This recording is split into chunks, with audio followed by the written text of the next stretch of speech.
말씀 자신을 확증하라, 이런 제목으로 하나님의 말씀을 전해드리겠습니다. 한 젊은 의사가요, 갑자기 소화가 잘 안 되고 몸무게가 좀 줄어들고 있었습니다. 피곤해지는 것을 느꼈어요.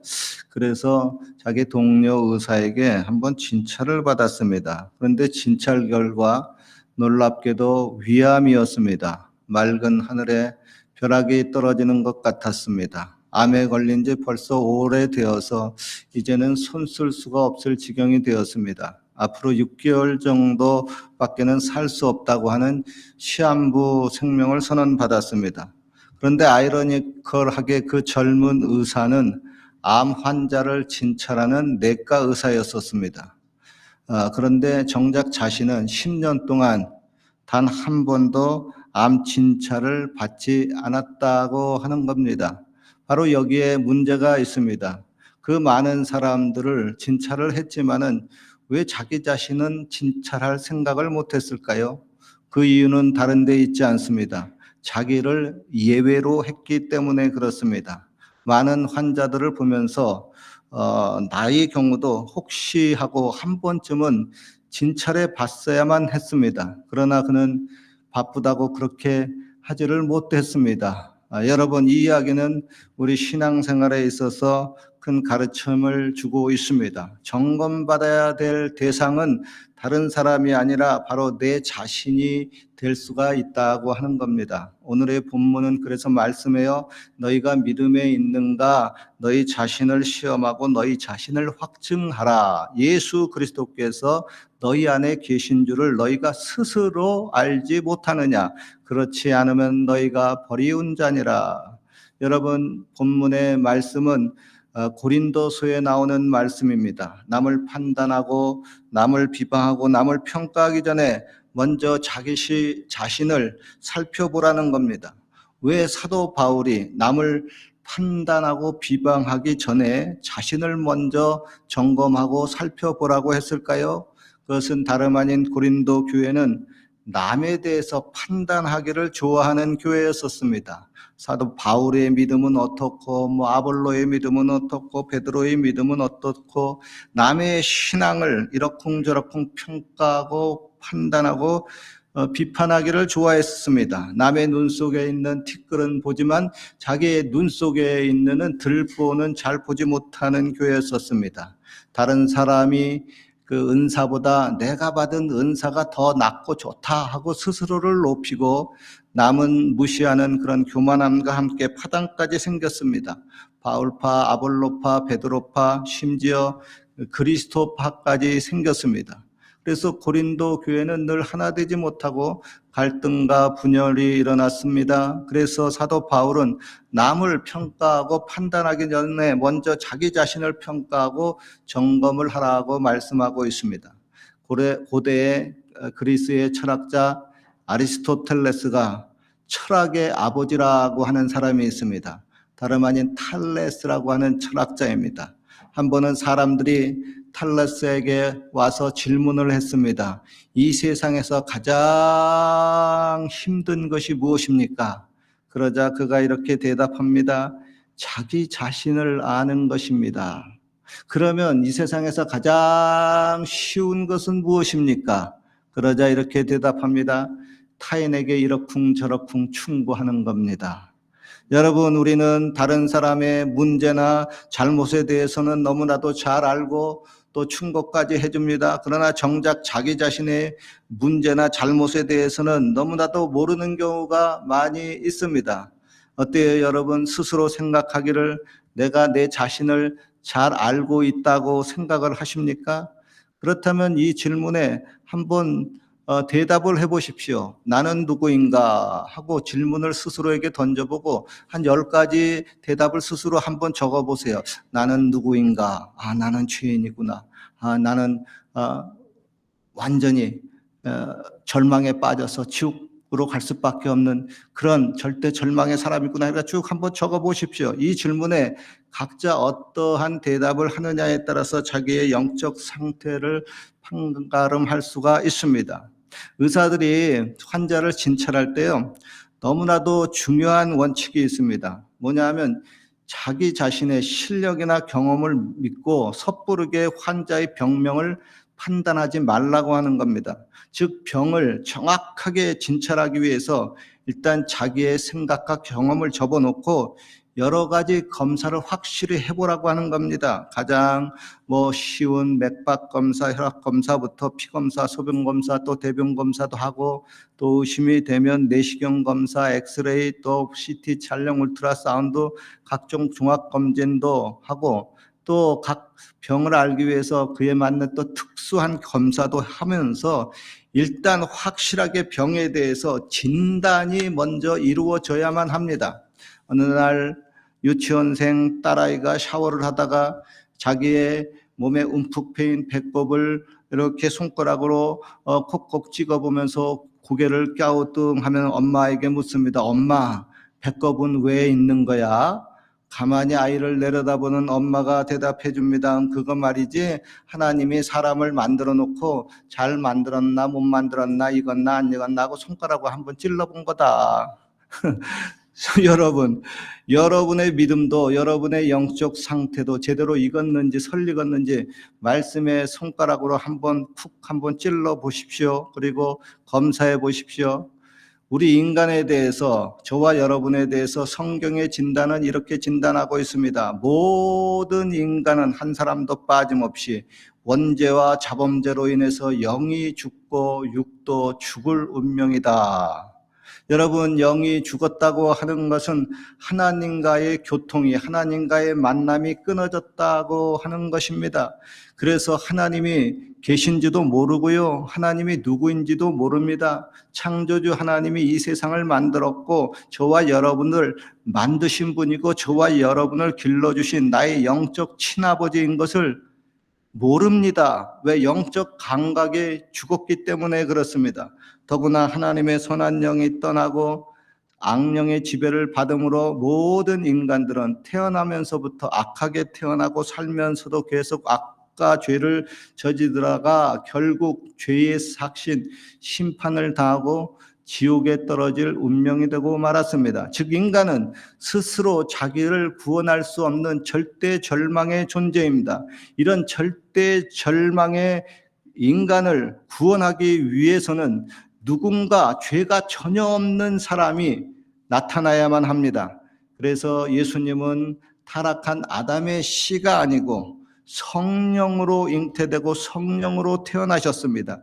이런 예수님이 저와 여러분의 죄를 대신 지고 죽으셔야만 합니다. 그리고 이러한 예수님을 저와 여러분들이 영접하고 믿어야 저와 여러분의 죄가 용서함 받고 영이 살고 또 육이 죽어도 나중에 다시 부활하는 그러한 영생의 존재가 될 수가 있습니다. 그러니까 이러한 예수님이 내 안에 있는가 없는가 테스트를 해보고 확증을 해보라고 하는 겁니다. 한번 여러분 오늘 이 시간에 한번 테스트를 해보세요. 같이 한번 따라해 보세요. 내 안에 여기 배 안을 이렇게 만져보세요. 배를 이렇게 만져보시고, 임실한 사람은 또 좀 다르겠는지 모르겠는데 배를 한번 만져보시고 한번 이렇게 물어보세요. 예수님, 따라해 보세요. 예수님, 지금 제 안에 계시지요? 눈을 슬며시 감으시고 한번 뭐라고 대답하는지 들어보세요. 예수님께 내가 물었어요. 예수님이 뭐라고 대답하십니까? 그래, 내가 지금 너 안에 있다. 걱정하지 마라. 나 너하고 안 떠나고 있다. 하고 말씀을 하고 있습니까? 아니면 글쎄, 한번 알아맞혀 봐라. 하고 얘기하고 있습니까? 아니면은 도무지 예수님이 있는지 없는지 아무런 말씀도 없고 그냥 명목한 가운데 있습니까? 여러분, 예수님이 있는지 없는지를 테스트하고 확증을 해보라고 하는 것, 이거 너무나 중요합니다. 왜냐하면 오늘 본문에 예수 그리스도께서 너희 안에 있는가 너희 스스로 확증을 한번 해봐라. 이거 알지 못하면 너희는 버리운 자니라 그랬습니다. 여기서 버리운 자라고 하는 것은 불합격이라고 하는 겁니다. 영어로 fail이라고 하는 겁니다. 혹시 자신의 지금 신앙이요, 합격인지 불합격인지 잘 모르시는 분이 있습니까? 제가 지금 가르쳐 드릴게요. 예수님이 제자들과 우리들에게 너무나도 중요한 말씀을 하셨습니다. 너희는 내 안에 거하라. 나도 너희 안에 거하리라 하셨습니다. 또 볼지어다 내가 문 밖에 서서 두드리노니 누구든지 내 음성을 듣고 문을 열면 내가 그에게 들어가서 그로 더불어 먹고 그는 나로 더불어 먹으리라고 했습니다. 즉 예수님이 내 안에 들어오신다고 하는 겁니다. 아니 2000년 전에 사람인 예수님이 어떻게 내 안에 들어올 수가 있겠습니까? 이에 대해서 성경은 말씀합니다. 누구든지 예수님을 하나님의 아들이라고 시인하면 하나님이 저 안에 거하시고 저도 하나님 안에 거하시느니라 그랬습니다. 즉 예수님이 나를 구원하기 오신 하나님의 아들이라고 여러분이 입으로 시인하면 예수님이 내 안에 들어와 거하신다고 하는 겁니다. 어때요 여러분? 예수님을 하나님의 아들이라고 다들 시인하셨죠? 그러면 예수님이 여러분 안에 거하신다는 것이요, 그 사람은 합격이라고 하는 겁니다. 합격되기 참 쉽죠? 또한 예수님은 말씀합니다. 내 살을 먹고 내 피를 마시는 자는 내 안에 거하고 나도 그 안에 거하느니라 그랬습니다. 즉 예수님이 나를 위해서 친히 피 흘리시고 몸 찢으셔서 죽으신 것을 내가 믿으면은 예수님이 내 안에 거하시고 이 사람도 합격이라는 겁니다. 어때요? 예수님이 날 위해서 죽으신 거 믿지요? 예, 그러면 합격이라는 겁니다. 예수님이 내 안에 거한다는 거예요. 또한 성경은 말씀합니다. 그의 계명을 지키는 자는 주 안에 거하고 주도 저 안에 거하시느니라 그랬습니다. 여기서 그의 계명은 어떤 계명이냐? 바로 사랑의 계명입니다. 성경은 말씀합니다. 하나님이 우리를 사랑하시는 사랑을 우리가 알고 믿었노니 하나님은 사랑이시라. 사랑 안에 거하는 자는 하나님 안에 거하는 것이라고 말씀하고 있고 하나님도 너희 안에 거하신다고 말씀하고 있습니다. 여러분, 하나님이 저와 여러분을 이토록 그토록 많이 사랑하는 것을 믿습니까? 그리고 여러분도 하나님을 많이 사랑하시죠? 그리고 이웃도 사랑하시죠? 그 사람을 사랑하시죠? 원수까지도 사랑하려고 애쓰고 노력하고 있죠? 그렇게 사랑의 계명을 지키는 자는 예수님 안에 거하시는 것이고 예수님도 그 사람 안에 거하신다고 말씀하고 있습니다. 즉 사랑하는 자는 합격이고 미워하는 자는 불합격이라고 하는 겁니다. 그리고 예수님이 진짜 내 안에 거하신지 아니 거하시는지를 분명히 알 수 있는 너무나도 중요한 한 가지를 제가 가르쳐 드리겠습니다. 예수님이 제자들에게 떠나시기 전에 이렇게 말씀하셨습니다. 내가 아버지께 구하겠으니 그가 또 다른 보혜사 성령님을 너희에게 주사 영원토록 너희와 함께 있게 하시리니 저는 진리의 영이라 세상은 능히 저를 받지 못하나니 이는 저를 보지도 못하고 알지도 못함이니라. 그러나 너희는 저를 아나니 저는 너희와 함께 거하시며 또 너희 속에 거하심이라. 그 날에는 너희가 내 안에 거하고 내가 너희 안에 있는 것을 너희가 알리라 그랬습니다. 즉 예수님이 떠나가시기 전에 내가 성령님을 너희 각자에게 보내어 주시겠다고 하셨는데 성령이 내 안에 들어오시면 아하, 예수님이 영으로 내 안에 들어오셨구나, 하나님이 영으로 내 안에 들어오셨구나 하고 확실히 깨닫게 된다는 것입니다. 이에 대해서 성경은 말씀합니다. 그의 성령을 우리에게 주심으로 우리가 그 안에 거하고 그가 우리 안에 거하시는 것을 아느니라 그랬습니다. 여러분, 혹시 살면서 아주 중요한 시험을 보신 적이 있지 않습니까? 그 시험을 모두 치르고 난 다음에 내가 과연 합격이 됐는지 불합격이 됐는지 초조하게 기다리다가 드디어 합격자 발표일이 되었습니다. 과연 내가 합격일까요? 불합격일까요? 이에 대해서 본문은 스스로 네가 합격인지 아닌지 한번 확증을 해봐라. 너 자신이 합격인지 불합격인지를 알 수 있다고 하는 겁니다.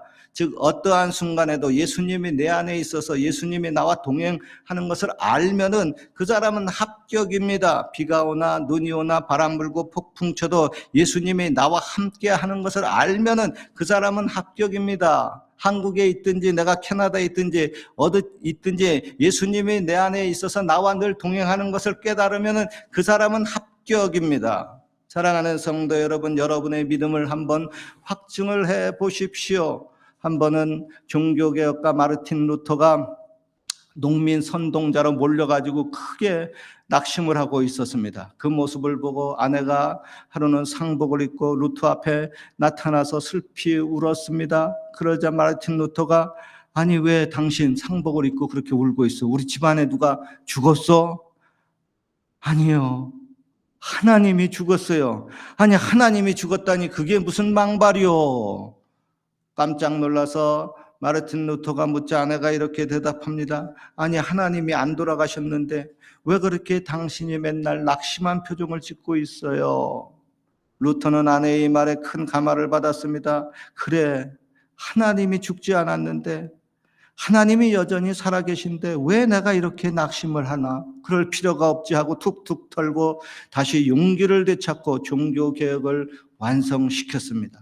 사랑하는 성도 여러분, 이 외국 땅에서 아무리 힘들어도 잊지 마십시오. 우리가 믿는 하나님은 죽지 않았습니다. 예수님은 지금도 살아계셔서 내 안에 계셔서 나를 돕고 있습니다.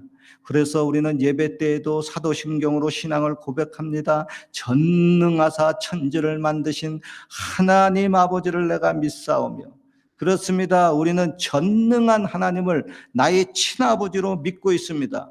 그런데 왜 인생을 살면서 하나님이 없는 것처럼 낙심하고 절망하고 살아가고 있습니까? 하나님은 교회에만 살아계신 분인가요? 예배를 마치고 이 성전을 나가면은 전능한 하나님이 죽은 하나님이 되고 맙니까? 아니면 하나님이 전능한 하나님이 아니라 아무것도 할 수 없는 무능력한 하나님입니까?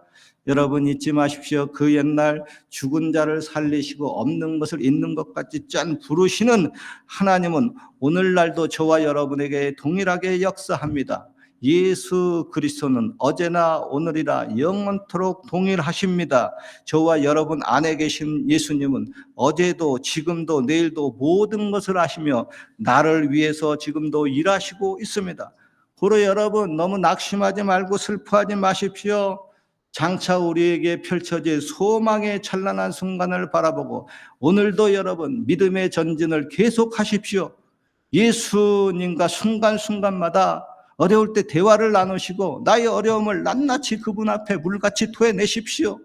전능하신 하나님이 반드시 저와 여러분을 도와주실 것입니다. 내 안에 성령님으로 오신 예수님이 지금도 나를 돕고 있고 앞으로도 계속 도울 것입니다. 그러므로 화이팅 하십시오. 같이 한번 오른손에 주먹을 쥐고 한번 올려보십시오. 그리고 다 함께 한번 외치십시다. 화이팅하고 크게 외치십시다. 화이팅! 한 번 더 외칩시다. 화이팅! 할렐루야, 잘하셨습니다. 잠깐 기도합시다. 하나님 아버지, 오늘 하나님의 자녀들에게 힘과 용기를 주시옵소서. 낙심하지 말게 하시고 포기하지 말게 하시옵소서. 일어나서 힘차게 다시 전진할 수 있는 힘을 허락하여 주시옵소서. 예수님의 이름으로 기도하옵나이다. 아멘. 우리 말씀을 생각하면서 기도합니다. 하나님, 인생의 굽이굽이